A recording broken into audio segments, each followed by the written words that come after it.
niombe msamaha kwa tabia ambayo tumeonyesha kama county, nikiwa ndio deputy wa governor.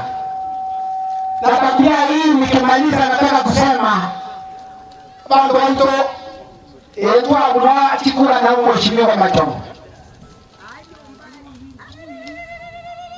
tuwake mchikura chaende kura nchini bona edezo kele bona nemere mu wane kitoko na bona mamanyi nje kusa kwa bona ya kingo manya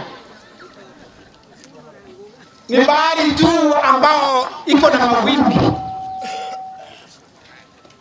Mheshimiwa Machombo, waziri na wageni wote, nimeomba msamaha kwenu. Hii tunaonyesha kwa dunia nzima ati Wakisii ni watu wa furugu, utusamehe. Tosa na ilie tantuno Mugusii.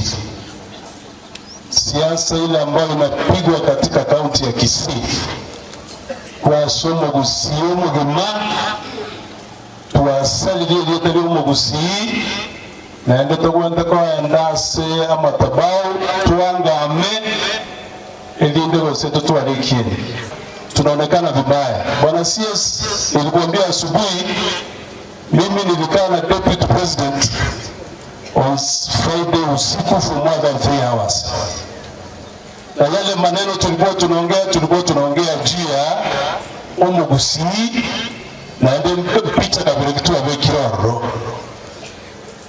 Tuane tabia yoko anda matanga togo purerena ibagato wende kwa na usabira bali ndo basiri ibagato wende ko ina masaba no bwenchani